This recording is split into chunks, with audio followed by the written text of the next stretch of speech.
Oke, jadi untuk pasar modal sendiri, kalau kita lihat secara historis, untuk menjelang pemilu sendiri itu jadi katalis positif gitu ya, karena tadi kalau kita lihat IHSG pun positif ya, walaupun memang kalau kita bandingin di tahun 2013 itu kan sempat ada krisis ya, ada taper tantrum gitu ya, Pak Erik ya, jadi pastinya di tahun 2014 saat pemilu tuh IHSG-nya malah naik rebound-nya tuh cukup tinggi gitu ya di tahun pemilu tersebut. Ya, Kemudian juga betul. tahun 2009 juga kan IHSG-nya juga cukup rebound karena di tahun 2008-nya ada penurunan cukup dalam.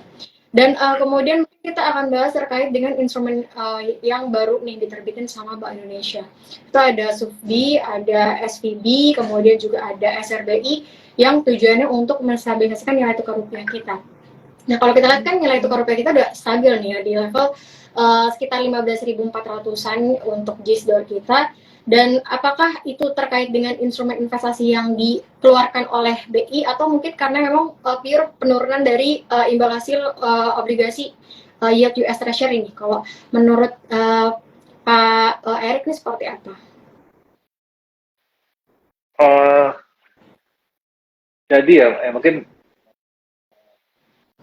itu ya, kita review dulu kayak tadi kan tiga instrumen itu ya. Jadi SRBI, ada SPBI ya, sama SUBI itu apa sih sebenarnya kan itu baru ya. Jadi ketiga produk itu adalah surat berharga itu yang diterbitkan oleh Bank Indonesia itu sebagai pengakuan utang yang tapi jangka pendek ya. Jadi jangka pendek itu sampai dengan 12 bulan. Itu dengan menggunakan underlying berupa surat berharga negara ya. Jadi, nah, kalau yang SRBI itu sekuritas rupiah Bank Indonesia itu mata uangnya rupiah. Kalau yang dua lagi SPBI sama SUFBI itu mata uangnya jadi underlying itu US dollar. Nah, itu bedanya apa sih kalau yang satu seri sekuritas falas ya, yang SP, kalau yang S2 itu sukuk falas. Itu kan gambarannya. Tadi sudah disebutkan tujuannya dari penerbitan instrumen ini oleh Bank Indonesia itu menjaga stabilitas pasar domestik, terutama rupiah. Nah, kalau turun itu ya itu juga ada kontribusi. Nah, tapi kalau menurut saya itu lebih efek terbesarnya sebenarnya dari penurunan di S sih. Dan mungkin penerbitan produk ini itu kan imbal sangat menarik ya. Itu ya sebenarnya ada dampak juga kayak bank-bank itu makin bersaing sengit ya untuk memperoleh dana pihak ketiga. Jadi memang udah kelihatan nih di bank-bank menengah, bank kecil tuh kayak depositonya uh, agak naik. Gitu. Jadi ya timingnya pas sih. Jadi ada produk itu keluar. Tapi kalau kita lihat datanya sebenarnya ketika pas tinggi-tingginya pas di 6,9 itu sebenarnya lelang penerbitan SRB itu udah kecil tuh. Jadi dan nggak lama setelah BI rate juga naik ke 6 lalu juga produk ini diluncurkan sebenarnya dapatkan angin segar dari US itu datanya mulai bagus yang tadi saya sebutkan inflasi sama pekerjaan itu kan langsung kan statement dari meeting November lalu tuh langsung tahunnya agak dovish ya jadi sebenarnya ya tepat juga sih pas sih kita BI-nya udah siap tapi juga ditolong sama kondisi global yang anginnya berubah gitu jadi bagus lah lebih positif. Oke, jadi memang penerbitannya di waktu yang tepat gitu ya, Pak Erik. Jadi Ya, tapi kan itu kan memberikan sinyal lah BI udah siap gitu kan. Jadi ya, kalaupun tambah worse ya kita udah siap dengan produk-produk baru gitu kan. Jadi kita ya jadi semakin optimis kan. baik-baik gitu.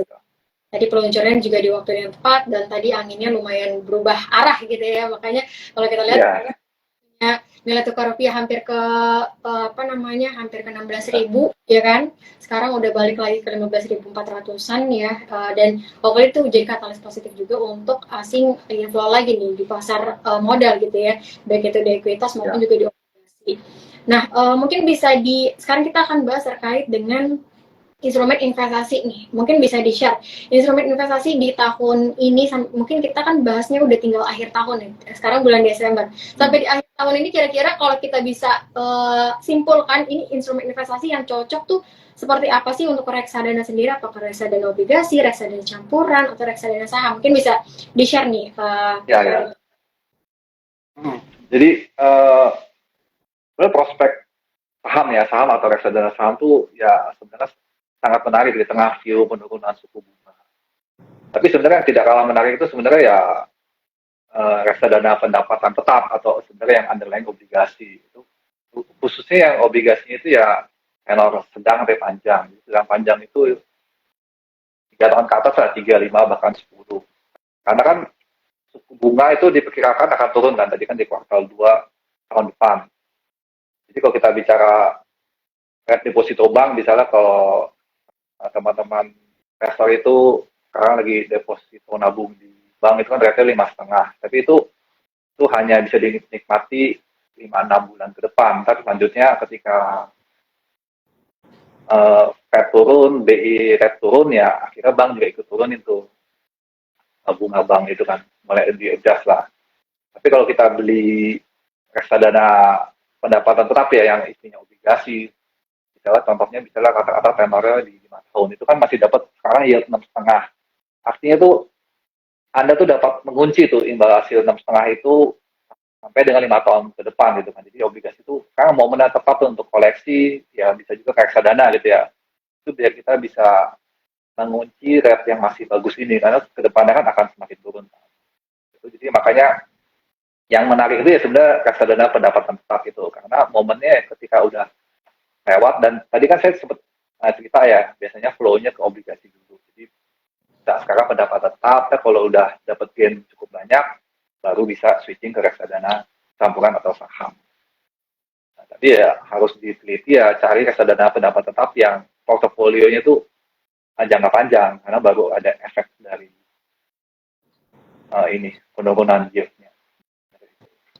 Oke, jadi mungkin kalau misalnya di sekarang ini ya menyambut potensi penurunan suku bunga gitu ya, mungkin teman-teman bisa lihat tadi untuk obligasi dulu, baru nanti setelah yieldnya udah mulai turun ya, ada taking profit di obligasi, mungkin bisa dilihat tuh ya di saham gitu ya teman-teman ya, reksadana sahamnya.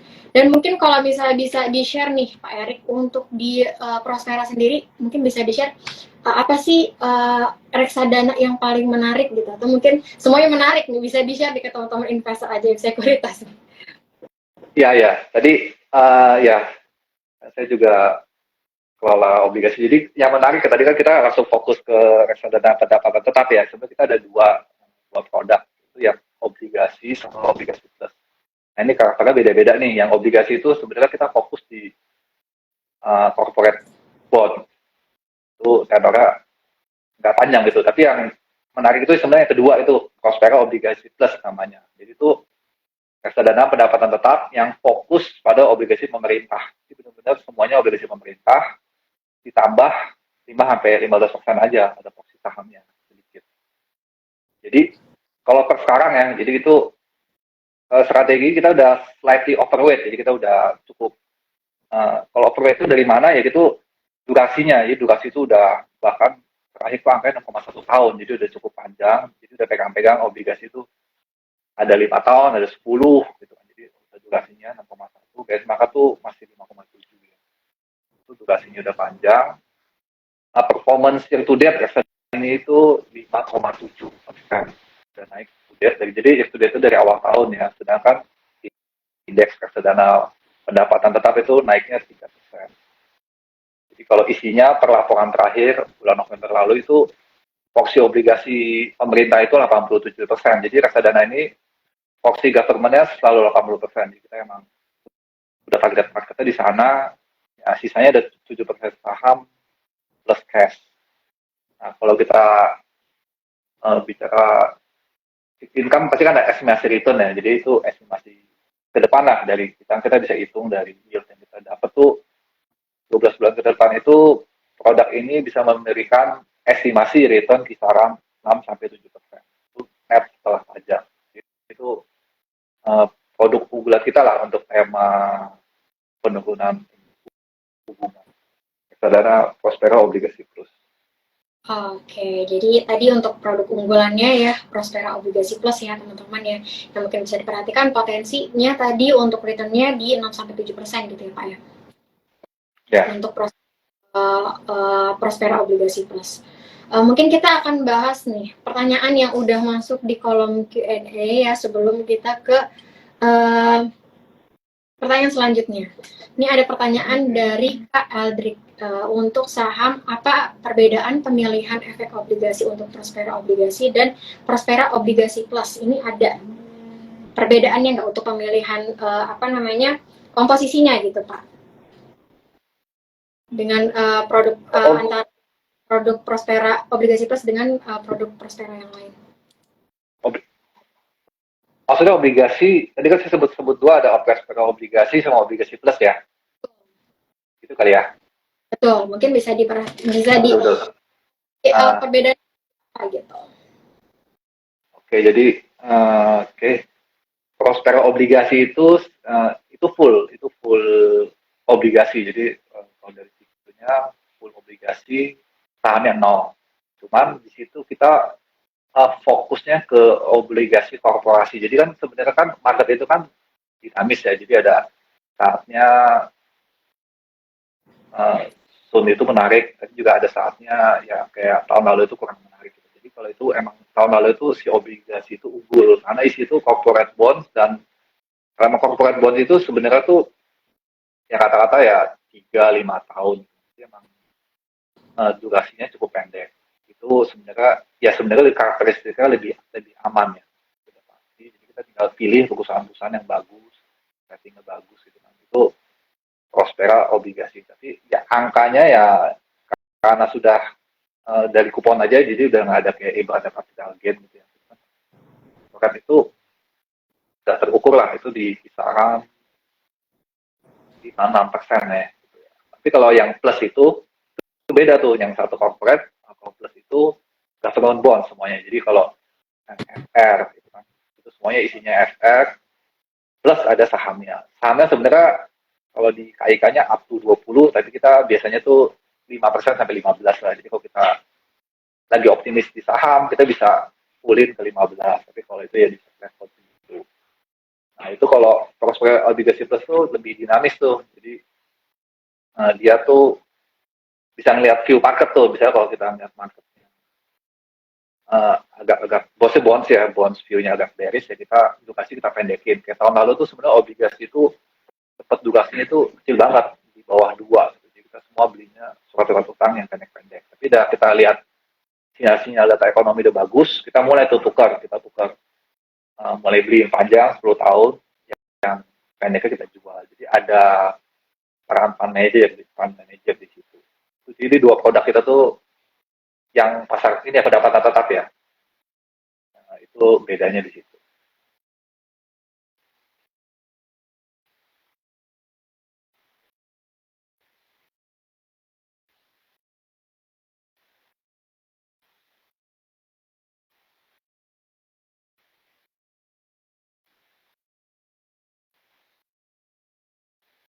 Halo,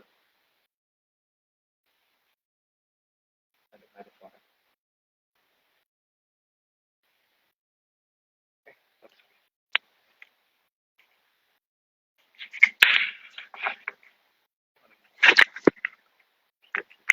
Itu ada suara.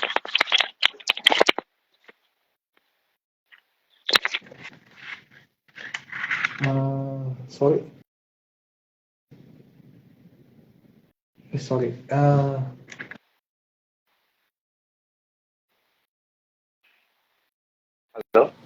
Oke Pak, masih terdengar? Iya, tadi sempat nggak ada suara mungkin. Oke. Jadi teman-teman tadi udah sudah jelas lagi. Oke. Prospera obligasi dan juga Prospera obligasi plus. Jadi walaupun beda, ada plusnya, tapi ternyata nggak sama gitu ya komposisinya. Nah ngomong-ngomong tadi untuk korporasi dan juga obligasi pemerintah, kalau misalnya di kondisi saat ini tuh better kita pilih yang obligasi korporasi atau obligasi pemerintah sih Pak, kalau di tengah penurunan suku bunga yang berpotensi di tahun depan gitu ya. Ya, jadi itu sebenarnya ya kalau itu dari turun suku bunga, sebenarnya kita maunya kan kita ngelok gitu kan. Jadi maksudnya di masa depan suku bunga akan turun. Jadi kita ngelok sebenarnya beli obligasi ya, maksudnya sepanjang-panjangnya ya, panjangnya mungkin sekarang idealnya yang 10 tahun atau yang 5 gitu. Jadi sebenarnya kan kalau yang government bonds itu kan panjang banget tuh, ada yang mature yang sampai 2045, 35 itu kan yang ada. Kalau corporate tuh paling panjang ya sebenarnya rata-rata 5 udah panjang, 7 ya udah panjang. Jadi di pemerintah tuh. Karena yang menyediakan tenor-tenor panjang ya ada di obligasi pemerintah.